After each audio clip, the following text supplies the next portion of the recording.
Hi guys. It's a lot going on. So I guess I want to start out with welcome to the video. I wanted to make a video dedicated to school and going to college because I'm going into my sophomore year of college and I move in tomorrow. And I thought I'd give some tips for freshmen. So either if you're a parent looking for something to help ease your college student's mind, or if you're looking for something, or if you're a college student and you want to know some tips and tricks and stuff that actual college students recommend, this will help. I'm sorry I seem kind of out of it. My laptop's about to die. I'm packing because I procrastinated, and I've been putting off making this video because it's still summer, and I realize that most schools are already back in session, but maybe this will help next year's when I'm a junior. I don't know. But anyway, I know I was super scared to go to college, so I really wanted to help some people who maybe you're scared too. Because I know some people go into college sweet, it's college, woohoo. But then, there are people like me that are like, oh no, I've never really been away from home. But I'm here to help. As a first generation college student, I also had to figure out a lot of this on my own.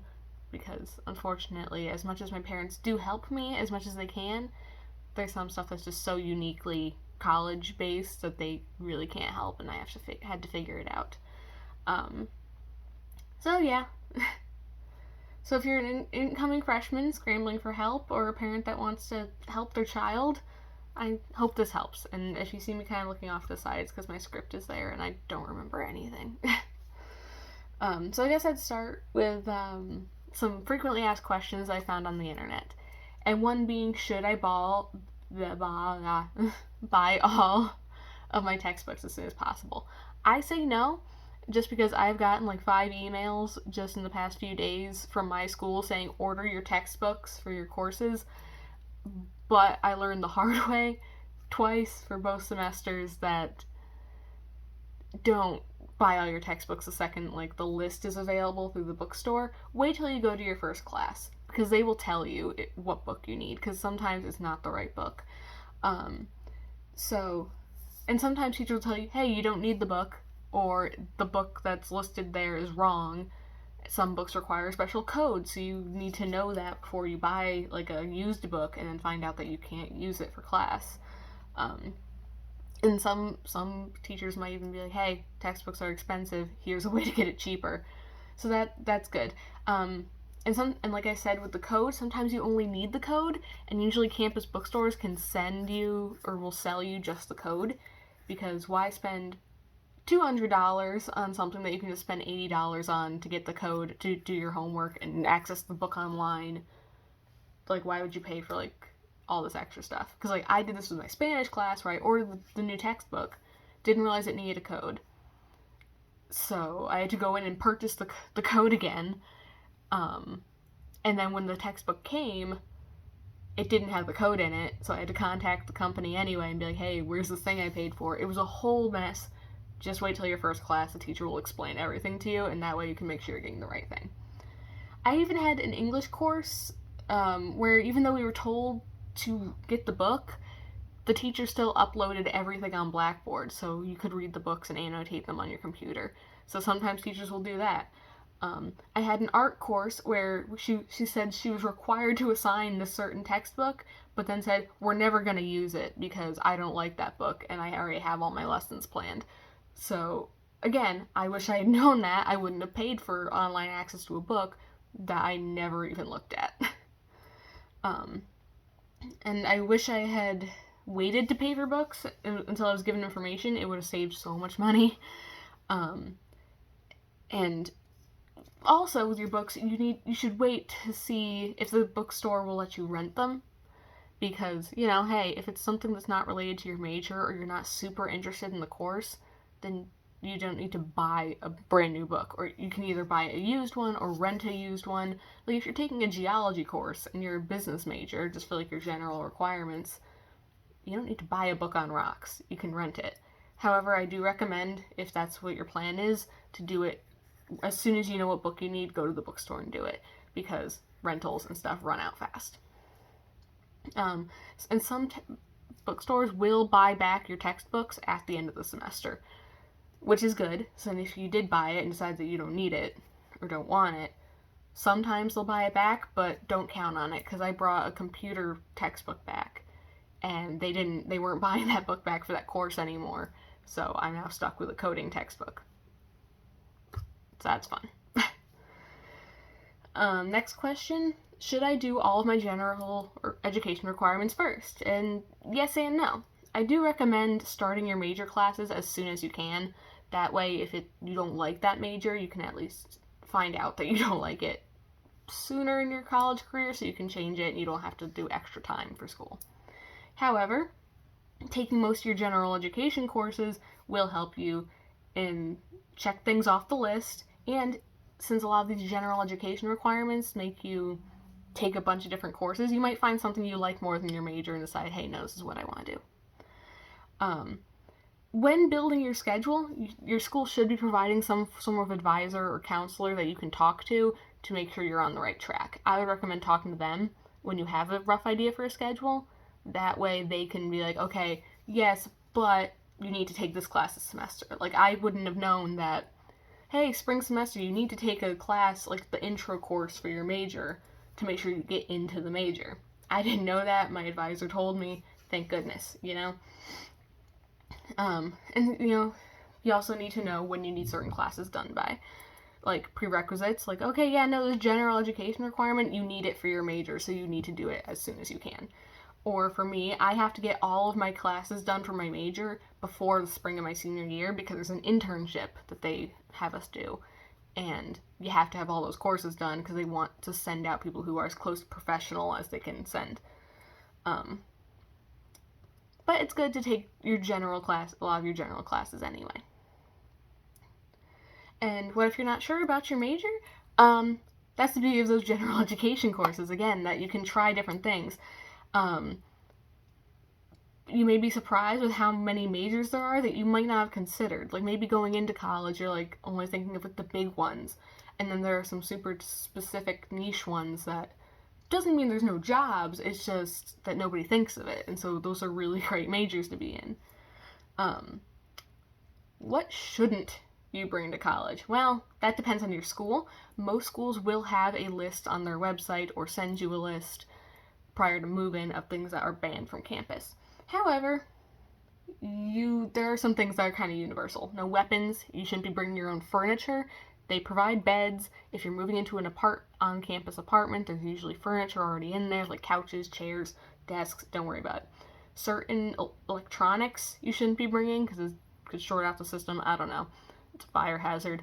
Microwaves, like my dorm had a microwave and a mini fridge, so like don't bring that stuff. Alcohol, smoking products, including vape and e-cigarettes, drugs, like kind of obvious stuff. I do recommend finding what electronic plug-in devices are allowed, because let's face it, freshman dorms, you do not have a lot of access to plugs. There were 2 like next to my bed, and one was covered up with paint, so you couldn't use that one. And there was one like kind of like wedged behind the wall that you could kind of reach.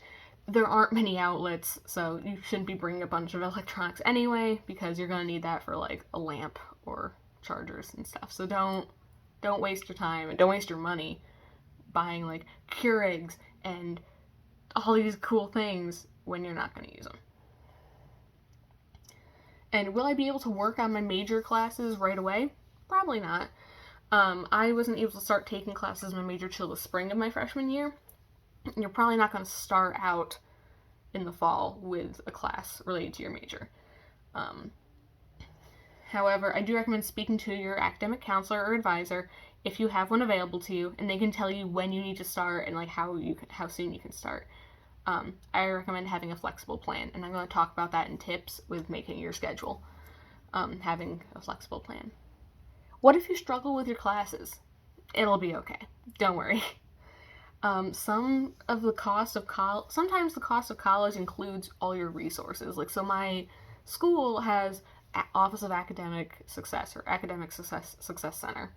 And that has tutoring, help, like both online and in person, resources in the library, all sorts of stuff. So use it. You're paying for it. Use it.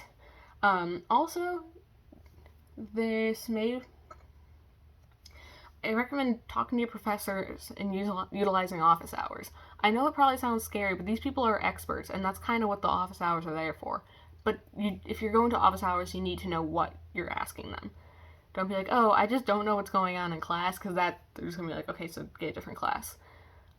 So you should have your questions ready, but you'll be okay. Talk to your classmates. There might be someone that can help you understand. I started taking a statistics class last fall. I did drop the course just because I can't learn math online, but I did, at the beginning, understand things easier and was able to help one of my classmates figure out how to use the online format for the homework assignments. And then, of course, I had to drop it because, frankly, I need to be in person with a math teacher to learn math. I don't do well with math online. I don't remember it. How many classes should I take? Depends on your school. You should definitely look into what the bare minimum is to be a full-time student, because that can affect scholarships and housing. I also recommend looking into how many credits you need to graduate, so you can make sure you're getting the credits in on time. Even if that means taking less classes during the fall and spring, but taking winter and summer classes. I don't recommend taking the bare minimum, because that can mess up housing and other things, like I said. But don't max them out. So like my school, you can go up to 6 classes, and 4 is the minimum to be full-time. So I try and take 5, and that way most things are based on a 5-point schedule. So 5 classes would be about right where I need to be. So you kind of need to be in the middle ground so you're on track to graduate, but you aren't like overpacking your schedule. But if you understand how much work it's going to be, then you can kind of tweak it. Because if you don't know how much work a course is going to be, don't load up your schedule and then find out that this course requires like all your time. And the next question is, how bad is the workload? Believe it or not, it's not that bad. Yes, it's a lot of work. It's college. There's a lot of homework, a lot of reading. However, if you know about the assignments on the syllabus beforehand, like usually it's like the whole year right in front of you, including a basic schedule. The schedule is subject to change based on weather and if the professor has to cancel classes or whatever, but you know about these assignments beforehand. So you can start planning ahead for big projects. So with time management, the workload isn't bad at all. I had many weekends where I was totally free and had no work to do. I kind of made sure that by Friday evening I was done with all my work and I was good during the weekends. Yes, college sounds scary, but you'll never, it sounds like, oh, you'll never sleep because you have a paper due every morning. But that's kind of because a lot of people who have that issue are going out and doing fun stuff all the time and then realizing, oh no, this big thing that's a big part of my grade, I didn't do it. Like, that's not what you want to do. Just get the work done, and then you'll have plenty of time to do fun stuff. Trust me. Now I have some tips for you to help you, from my personal experience. Find all the resources that are available to you. Again, you're already paying for it, so use it. No point in wasting it. And you need to lay ground rules with your roommates. I had a horrible experience with my roommate my freshman year, or the fall of my freshman year. I hated it. I was miserable. So you need to don't be a doormat, put your foot down. You live there too. Just lay out the ground rules right off the bat. I wish I had, but I was too nice and just wanted everybody to like me. It was horrible. Just please if you haven't talked to them in advance, or even if you have talked to them in advance, tell them the ground rules then, because just talking to my roommate over text wasn't enough to find out that we were not good roommates. Always lock your door. I don't care if you're home or if you're just popping out to the bathroom for a second. I just don't trust anybody. because if something is stolen, that's your problem. The university is not going to help you. So just lock your door. And keep that door locked. Only open it for people that you know are there. Like, the doors in the dorms have, like, a peephole. Look, I'm not saying something bad's gonna happen, but I'm just overly cautious, and so I just check things before I just don't understand how some people just leave their door open and just, like, let everybody walk in. I can't do that, and I don't recommend it. Especially because, like, I don't know, we're currently in a pandemic when I'm filming this, so, like, don't be coming in and sitting on my bed and touching my stuff. Like, my other recommendations, go to those campus and school sponsored events. Sometimes there's free food, sometimes there's free stuff, there's fun stuff to do, it's great. They can be really, really fun, and like I said, the school sometimes provides treats. Like, a lot of the time, they're either doing, like, a cookout kind of a thing, like, for lunch, or there's ice cream, or there's cookies, and, like, it's always looks really fun, and I wish I had done that more. And, like, this semester I do plan on going to more events and doing some more fun stuff, because now I'm hopefully gonna have a more positive environment to come home to in my dorm, so, like, I'm gonna want to go out and do fun stuff. For example, I did, like, a self-care event that all it was I had to go listen to these students make a presentation, answer some questions on my phone after, and then, like, I got to make a little care package with, like, chapstick and mints and, like, tea and stuff. It was, like, super fun. And, you know, just, like, try your best. It's okay, as long as you're putting in effort. College is expensive, so go to your classes. Get the most out of them. Because, you know, working hard on schoolwork won't take all your time. And, you know, again, don't waste your money. And the next one is actually a book recommendation, and I'm gonna go grab that book. Okay, I'm back. So this book is called They Say, I Say, The Moves That Matter in Academic Writing by Gerald Graff and Kathy Birkenstein. I'll hold it up closer to the camera so you guys can see it. So I had to take a writing requirement course that was, like, writing arguments or whatever, and it was, like, an essay course showing how to write college papers. And this was a required book, but if your college isn't requiring you to get this book, I say go on, like, thrift books or something. Maybe don't get the latest edition just for the sake of, you know, someone who is required to get it is probably going to need that edition.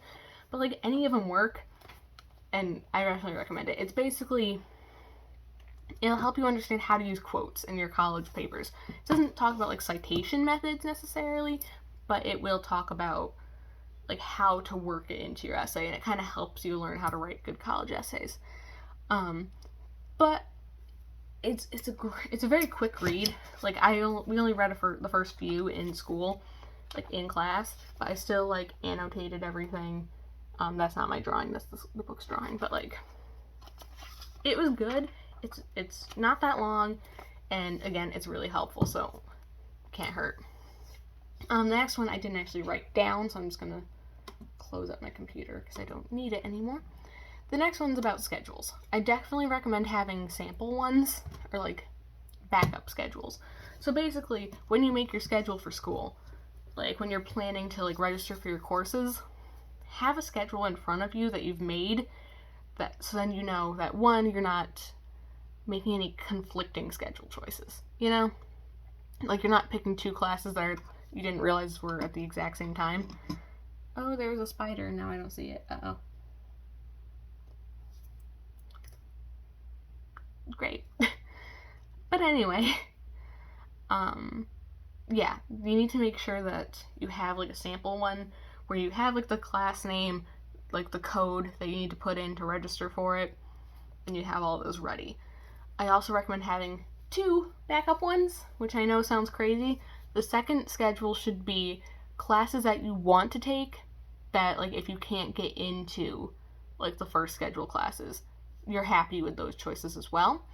And then that third one would be, I don't really, like, that you're not going to hate taking, but it's really just to get the credit done with. It's not really your first choice. It's not your second choice. It's just to get the credit out of the way.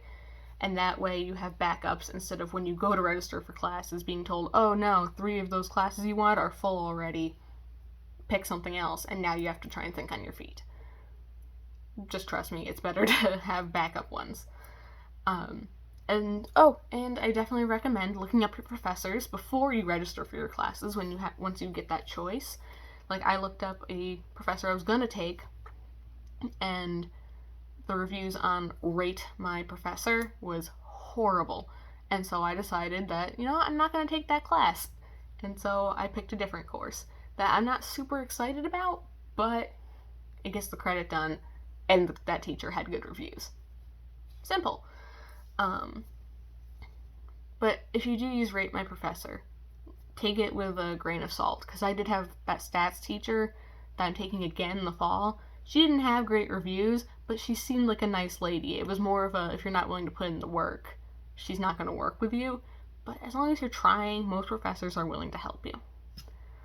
I guess that's really all I have for you guys. If you're going off to college for the first time, good luck.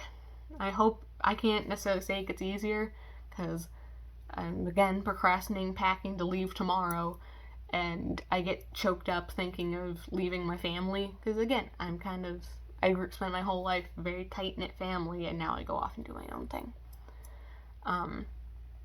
But it'll be okay. You'll be okay. And if you're going to a closer school, you can go home and visit. If you're going to a faraway school, you can call. It'll be okay. Thank you guys so much for watching. Good luck. You're going to do great.